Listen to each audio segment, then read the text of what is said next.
This is deep dish, right? Yeah, well, let's get deep. So I'm going deep on both sides.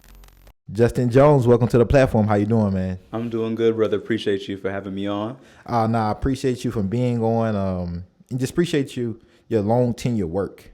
From California all the way here to Tennessee, Nashville specifically. So I appreciate you, man, and I'm giving you your bouquet of flowers right now for just the work, the commitment that you've made and decided to live your life by on this earth, man. So thank you. Appreciate you, brother. Yeah, no, it's thank mutual. you. It's mutual. It's our time as a generation. So. Yeah. I think I got at you by a couple years. But we still in the same. You're still millennial too. Yeah, exactly. Yeah. Well, man, you got a lot going on, man. You are currently a candidate for District 52 State House of Representatives. How you feeling about that? I'm excited. I mean, we've been out here working every day, building our volunteer capacity, door knocking, trying to win votes door by door, and going out to the community and making sure that we let them know that we don't take their votes for granted, that we care about what matters to them, and that we're going to bring that same concern to the state capitol. So I'm excited. Yeah, man. Some would, obviously call you an activist, community organizer, troublemaker, probably. Rebel, agitator. Some call you, son, uncle, family, friend, a colleague, right? Just because of the work that you've done and who you are as a person. I want to get into a little of that, all the things that Justin is, right? And let's start in California, man. You are Black and Filipino. And from the Bay Area, right? And so tell us a little bit about your upbringing and how your ethnicity, your culture, your upbringing just played a role in making up the person you are today. Definitely. All that I am is because of all those factors and because of, growing up in the melting pot that the Bay Area is. Growing up Black and Filipino, I was raised by my grandmothers on both sides, my grandmother Harriet, my grandma Tessie, because I had a single mother who was putting herself through nursing school. And so my grandmothers are the ones who taught me, instill within me that wisdom of caring for community, of caring for the next generation, of fighting for something beyond myself, and of having faith to get through all these type of hurdles. And so I always, honor my grandmothers, and I just think it was important, having those experiences of being biracial and for me too, being Filipino and Black. It was recently that I was able to learn more about my Filipino side as well. When I went to the Philippines in 2017 with my Lola, which is my grandmother on my mom's side, and learned about our indigenous culture. Is why you see me with long hair today, really embracing my fullness, my wholeness, something that I had compartmentalized where I felt like I had to choose who I am, but now I'm whole. And so growing up in the Bay Area as well, coming from a place where you had the Black Panther Party founded, you had all these movements for justice, in the Bay Area, in Oakland, it was something that you couldn't be separate from. And for me, seeing protests, even long before Black Lives Matter, I grew up at a time when Oscar Grant was killed at Fruitvale Station. And that was the first time I saw people power in the streets against police brutality, police violence. And so it comes from a place of justice, a place of love, a place of a legacy of liberation. And so I'm grateful to be a child of that. Right. Yeah, no, man. You said some key words that I really want to hit on. The first one is justice, right? We hear that chant, we want justice, right? At rallies, at protests, right? However, a lot of us don't stop to think about what that word justice means to us personally. I think we a lot of times assume because we are a collective body rallying around a specific issue that justice means the same to all of us, right? Which I don't believe is true, because I think we all have our own definition. So what I wanted to get from you is, what does justice mean to Justin, Yeah. How would you define justice for yourself? I think to define justice, I got to talk about my first experience of injustice. And that was going through elementary school and seeing that as a Black boy, when I would speak up in school, I would be told that I'm disruptive or insubordinate. But when I would see white children speak up, you would hear that they're inquisitive and articulate. And so having my voice silenced was the first injustice I experienced growing up in a place where you have the school to prison pipeline and where we had police officers in our schools. And so for me, justice is about dignity. Justice is about making sure that people feel like they are treated with dignity and that they have a voice in what's going on around them. I think justice, as Cornel West said, is what love looks like in public. I think it is something that's whole. I think it's something that is about opportunity, where we have an opportunity to not just survive, but to thrive, to flourish, to be authentic. And so for me, justice is really about a place in which we all have an equal seat at the table and that we feel like we are welcome at that table. That is the ultimate goal of justice for me, of what I want to see in this community every day. Another word you brought up is power, right? We hear people power. We hear community power building. Power can be looked at as something really good or something really bad, depending who has that power, right? If elected, right, you would have a new kind of power for a community, specifically for District 52. What does power mean to you?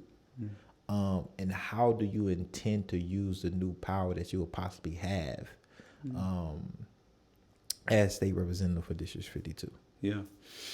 I think one thing these past 10 years of organizing here in Nashville have taught me is that we have power and that we just don't flex that power. If we, our power is why they're trying to suppress our vote, because they see power in that. Our power is why they're trying to destroy, our businesses, Black businesses, because we have power there. And so power is about the opportunity and the, ability to determine our destiny.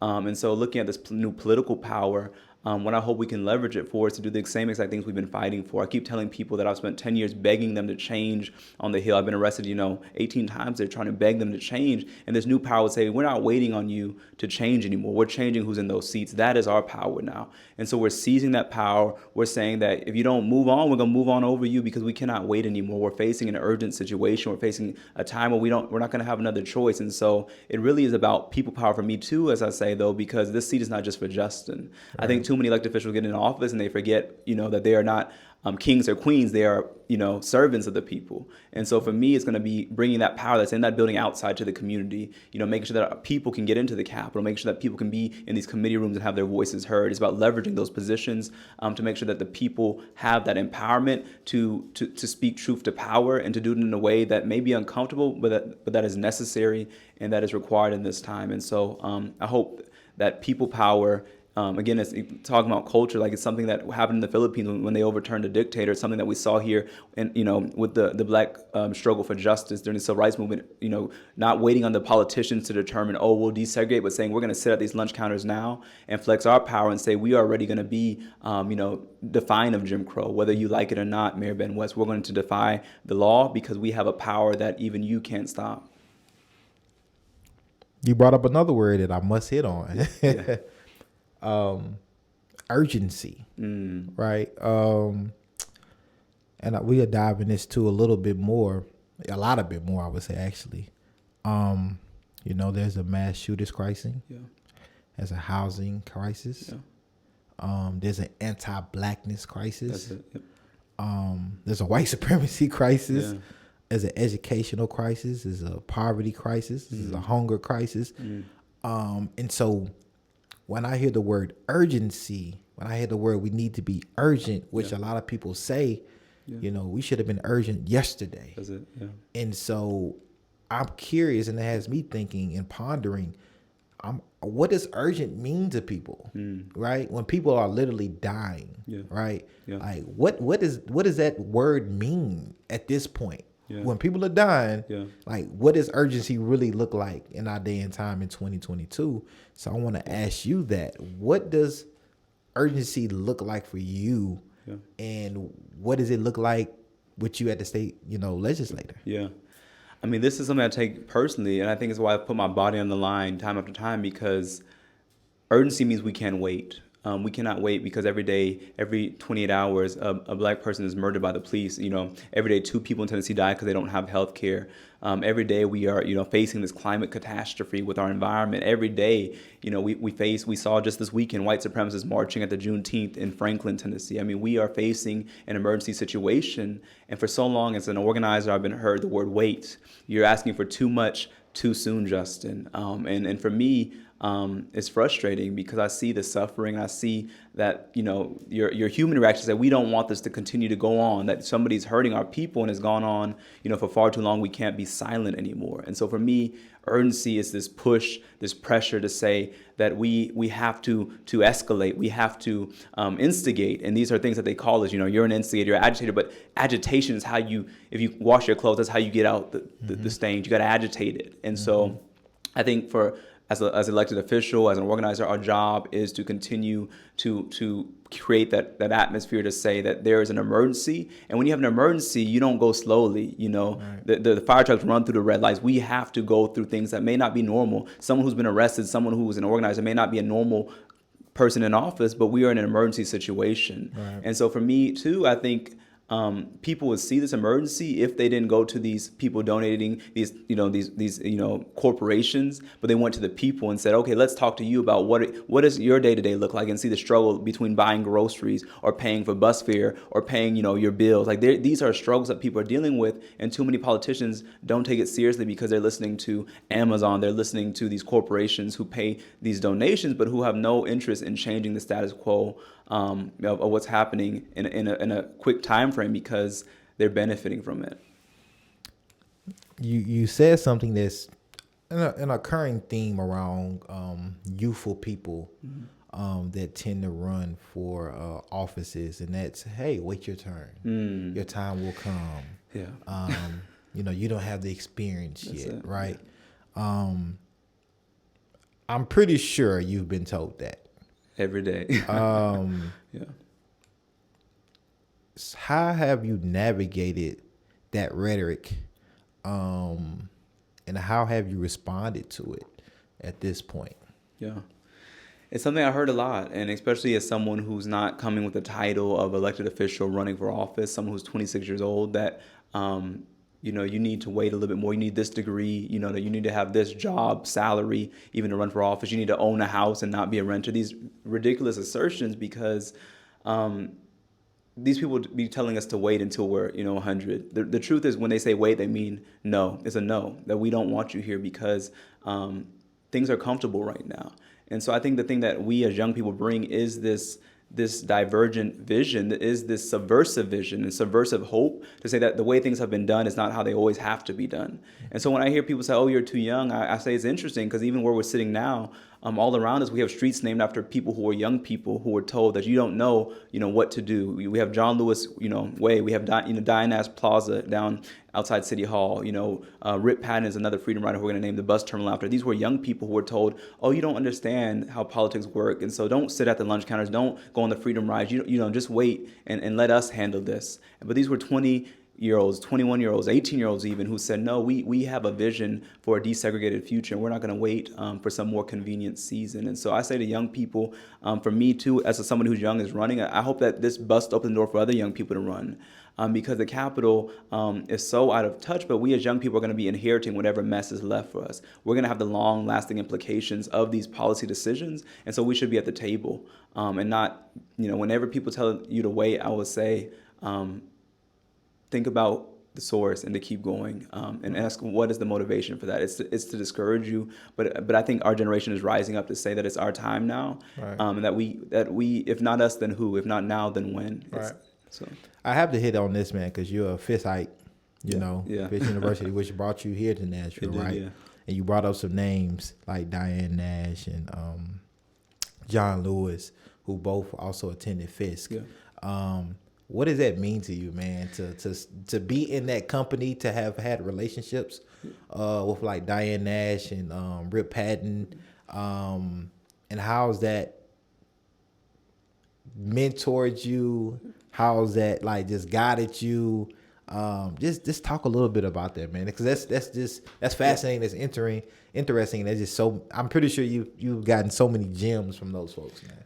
So much wisdom, and I think it's a blessing that we have, Ms. Nash still with us. And just this time last year, I was going down to Montgomery with Dr. Patton, who passed away in August of last year. But it is such a blessing to have these elders with us, because so often when we learn about the civil rights movement, we try and make it beyond human almost. So we make, Dr. King and Rosa Parks, we make them these figures who are out of reach, out of touch for us. But by talking to these elders, I've learned that they were people just like us. They were young people who had struggles, who had, anxieties about these things, but who walked, toward that fear and did things that others said were not possible. I'm so blessed, particularly to know Ms. Nash. She's been a dear elder, mentor, sage, confidant, therapist, even, as I've struggled with things. And she's someone who was unique in her time. She was a young woman who led the civil rights movement at a time of patriarchy, at a time, of paternalism.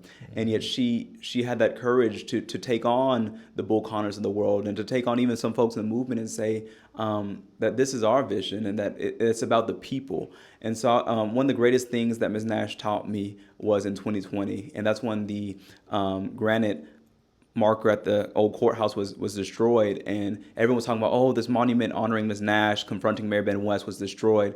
So I called Ms. Nash. I said, everyone in the city is talking about this marker, and now they want to name the plaza after you, or name the street after you. She said, Justin, I'd rather if you all would name a movement in my honor than a monument. And I think that's so important, because we have so many monuments that we love to talk about the civil rights movement, and yet we forget to continue the movement. We talk about it like it's over, and yet even though the lunch counters here, even where the studio is, are desegregated, how many of our people cannot afford to eat at the lunch counters? Right. How many people are struggling to pay their bills? And when we get on the bus station across the street, like, we still have the second part of the civil rights movement that Dr. King was assassinated for, which was economic justice, right. That we rarely talk about. And I think that's intentional. And even more so now in Tennessee, we're trying to make it illegal to talk about these things, and make it unlawful by passing laws to ban history, because they're so fearful of us knowing our history. And so I would say whether it's these civil rights elders or your own grandparents and elders in your home, these stories are something that we have to keep and capture, because they're sacred stories. Right. And so we have to continue that legacy. I want to kind of pivot back to you, to Justin. Your experience, your age, your youthfulness. I want to go to your look, right?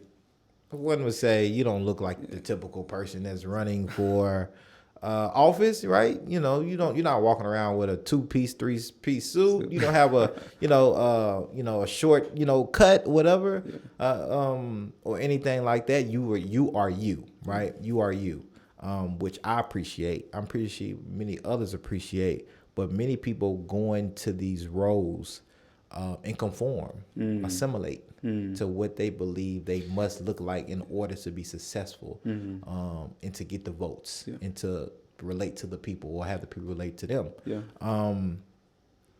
Why have you chosen to continue down that path, and have you gotten any pushback by staying genuinely you?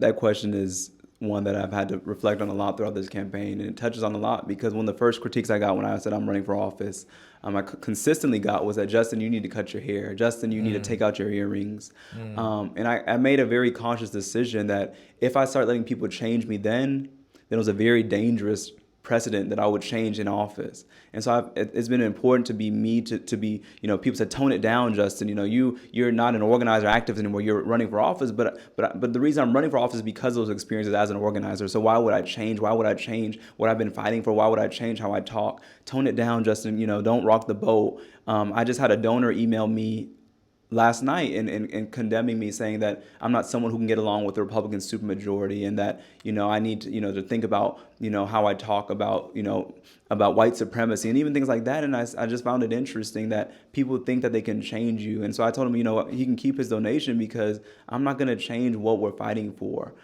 Because at the end of the day, it's not even for people like that. It's for the people I've met who are struggling, who've informed me. And those people said, be you. One lady said, be you, baby. I'm so proud of you for just being you, be your authentic self, and don't let the people change God's calling on your life. And so I'm going to continue to show up as how I am, I might get my hair braided up when I go to the legislature. I'm going to be me, though, because I think that we need to disrupt white spaces with Black excellence. We need to disrupt white spaces with Black excellence, no matter where it is, whether it's the business room or whether it's the state capitol, because this is the people's house, and you should not have to be, a white male lobbyist to feel comfortable in that building. Right. All people should feel comfortable, and as you are. I come in jeans, and I'm the only one in jeans at the Capitol, but we are working class people. This is how we look. Right. And so I think it's important to continue to exist as who we are, and to not allow them to break down who we are, to say that we have to conform, because for too long we've been told that, and it has not freed our people. And so we need to be bold, we need to be authentic, and we need to be a light that maybe inspires other people to say that you can be yourself as well too. And that whatever this mythology has taught us, that we have to compartmentalize our whole selves, or have to contort ourselves and break that bond. For me, having long hair is a connection to my ancestors. For me, it's a connection to my lineage, to know who I am as I show up every day. And so I'm going to continue to be me and and continue to disrupt these spaces. As you should, as you should.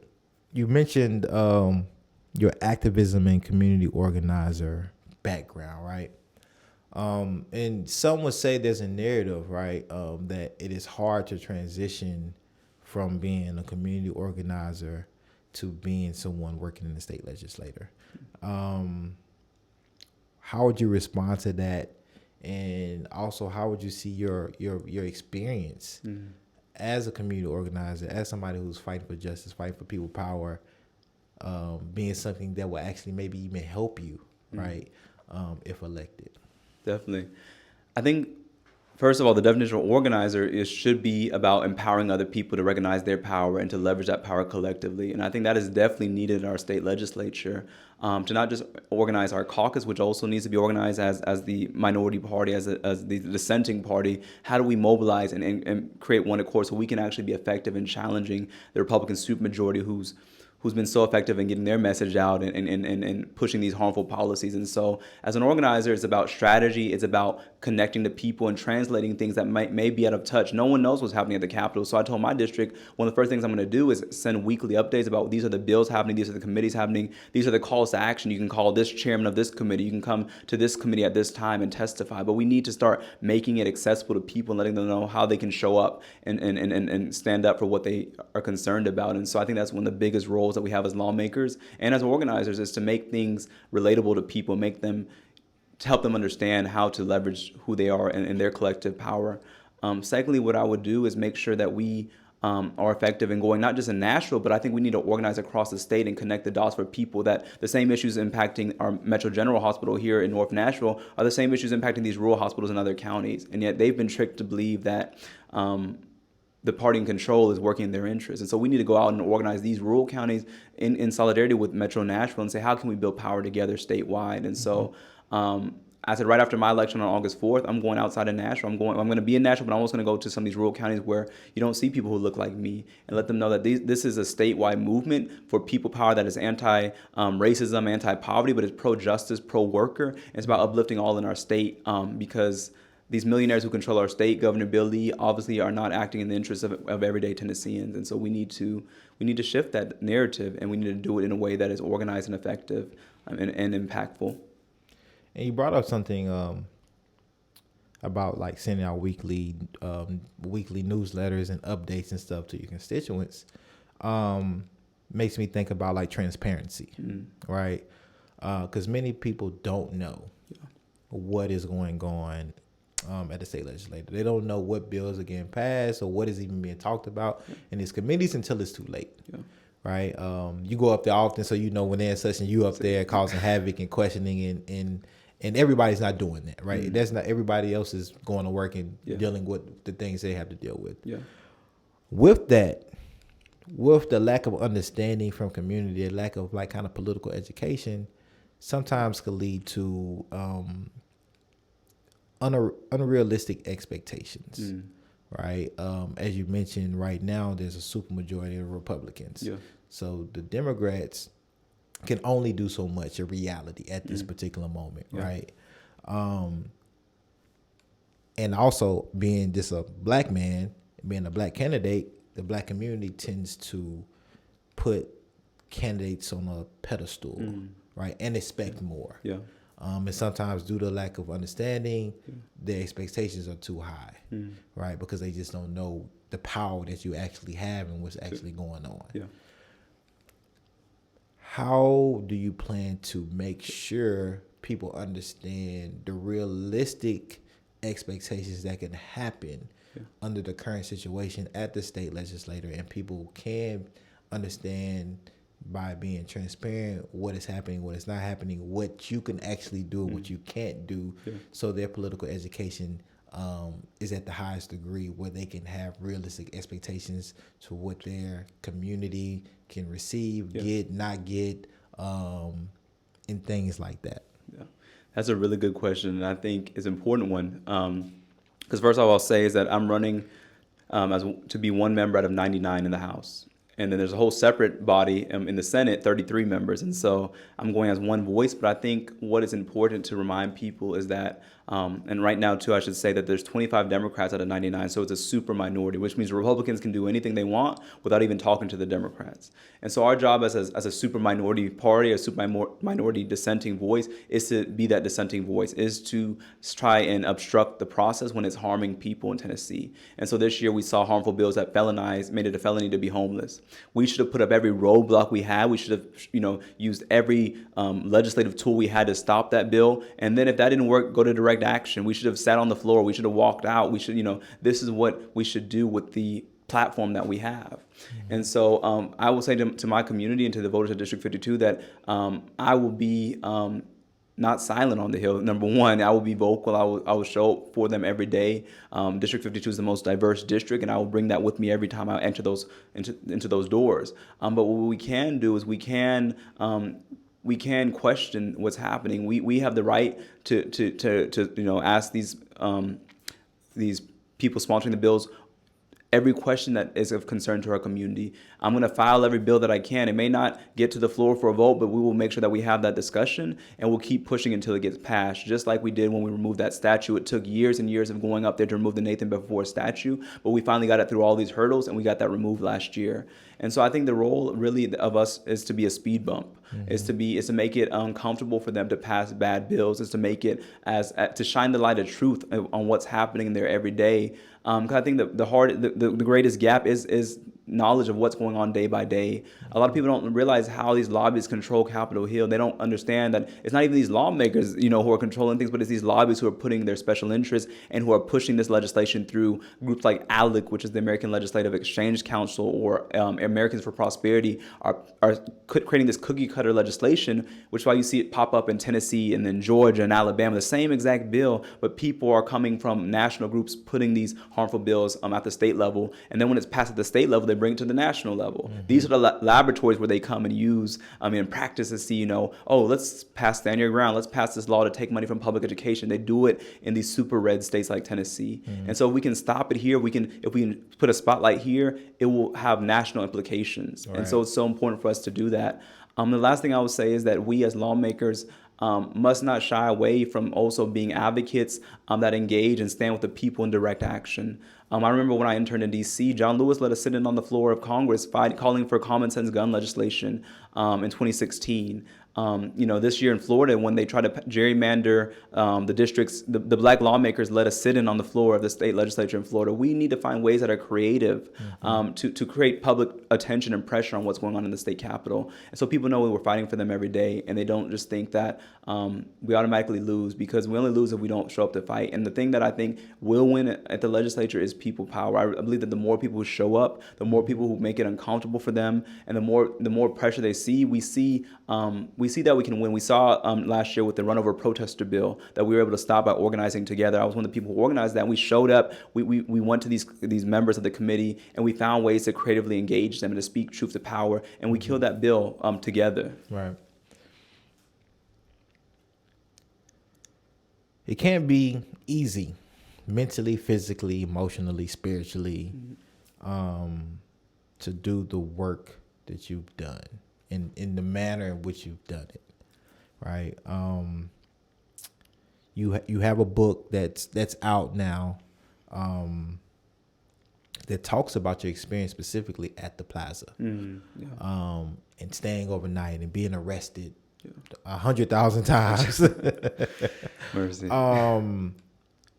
Take us through standing your ground in something like that and really being rooted in it, and seeing it through, right? And how do you process that, and who do you lean on, right? To handle things like that in all of those facets that I named: mentally, physically, emotionally, and spiritually. Yeah. That's something I talk about very transparently in my book, and some may say too transparently. One thing I've been open about in the past couple years since that experience of 2020 is the toll it takes on one's mental health, to be surveilled, to be assaulted by police officers, to be targeted, to have, from that summer, 14 charges that have now all been dismissed, but to feel that pressure and to see your name in a state dossier file when you do a public records request, to see as someone who they identified as a leader who needs to be, removed, and whatever that meant when they said that. And so it takes a toll on your emotional and mental well-being. And so one thing I talk about is a big difference between this generation of activists, our generation, and those who may have preceded us, is that we are more open about mental health issues. We see this new movement toward healing justice work that recognizes that we are not robots, that we're not superheroes, that we are regular people, and these type of things have an impact on us. And so we have to connect healing to social justice, to racial justice, to resistance. And so I think that's been a big thing for me, and something that I've really been big at talking about now recently. But the other thing I would say too is that the thing that sustains me, and that I think is so important to acknowledge, is that we do not do this work in silos, that there are no saviors in this work. And that even if you may see me standing up there and speaking, that I may stand as one person, I may come as one person, but I'm standing with 10,000 people, all those who I lean on, these elders, people like Miss Corinne and Miss Jane and Miss Danita, people like my grandmothers, people like my friends and colleagues who I talk to, knowing that each of us have to hold each other up, because the forces that we're up against they seem so insurmountable that no person can do this by themselves, and that we cannot create that mythology that there's going to be some Messiah to save us. Right. It's going to be all of us. We are going to have to be a prophetic voice together. And it's also for safety, because if you act like you can do something alone, all they have to do is take you out, and then that's over. And so what I've always talked about is that we have to create spaces, that this work is like a circle. We need these circles of healing to discuss collectively. Decision making, it should be a circle. Healing, it should be a circle. We should process things in a circle of community, and that we need to do that continuously. And even in this campaign, it's been a cohort, a coalition of folks who I've leaned on to even know how to navigate these landmines of politics that I may have not seen as someone coming from the outside, as not a career politician, to have that wisdom to know where and how to do things. And I may do it my own way in some ways to try and do it differently, but at least we know, looking backward in order to move forward. Right. And we all have blind spots, right? And we all growing and learning. But I want to ask you this kind of direct question, man. Do you feel safe here in Nashville? Do I feel safe in Nashville? I think I can answer that in a political way and say that, as a black man, where are we safe? But in a more personal way, I could say, as someone who's received death threats, and as someone who's received, letters from these Sons of Confederates when we were trying to remove that statue, and someone who has seen this, is that there was a time I did not feel safe. But I'm at a point now where I've remembered that I'm connected to a community of people who remind me that we have folks looking out for us, and so that some of that fear has subsided, and so I feel like I'm not going to be reckless. I'm not going to just walk out here and just walk toward that white supremacist rally in Franklin, or walk toward, if I see Tommy Lauren here in Tennessee, or these other white supremacists. But I do say that, number one, my faith sustains me, and number two, community sustains me. And so those are the buffers I lean on, and that, I think in all things, whether you're an organizer, whether you're someone running for office with a subversive message, you have to be smart and strategic, and you should not put yourself in unsafe situations. But you should not let fear dictate, like who you are and what you say. And so, it's a very I'm trying to answer directly.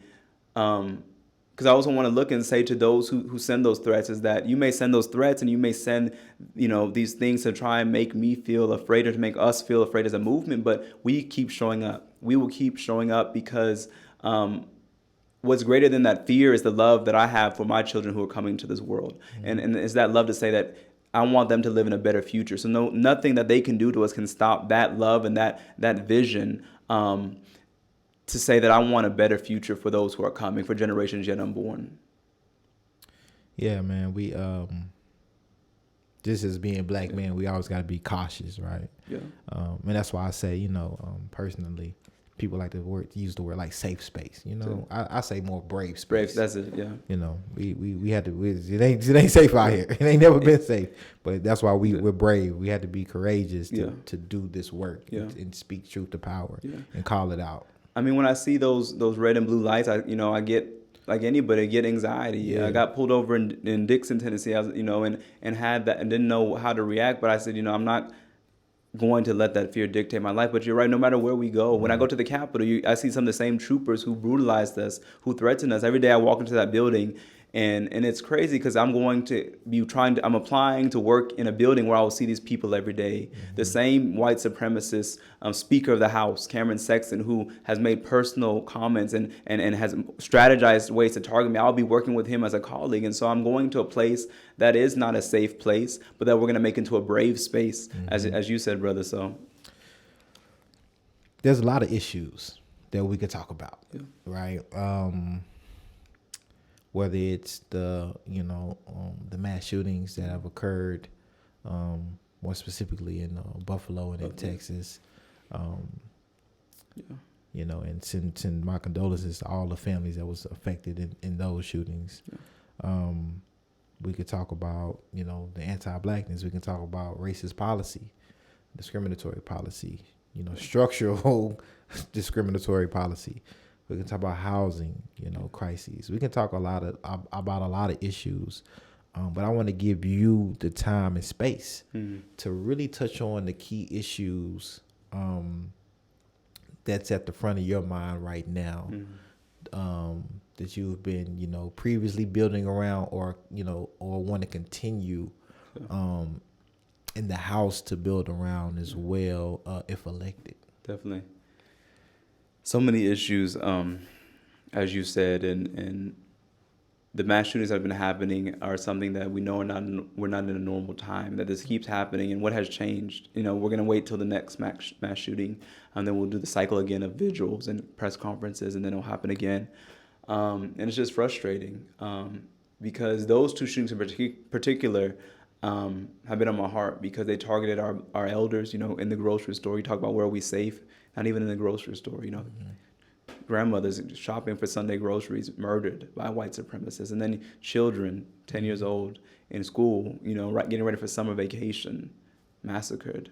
And the police in that case, I want to say too, did nothing, waited outside while these children feared for their lives, and their parents pleaded with them to do something. And so there's so many issues, with gun violence,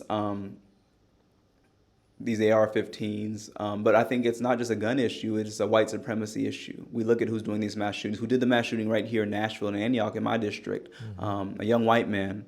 We look at who did the shooting in Charleston at the church, a young white man. So we have to connect it to white supremacy. And also looking at the issue of again, the solution that I've been hearing to this is the most crazy one, is because it's an issue that I think is another parallel issue, which is the governor saying we need more police officers in schools. And for me, the issue of police brutality is another issue, and of police accountability.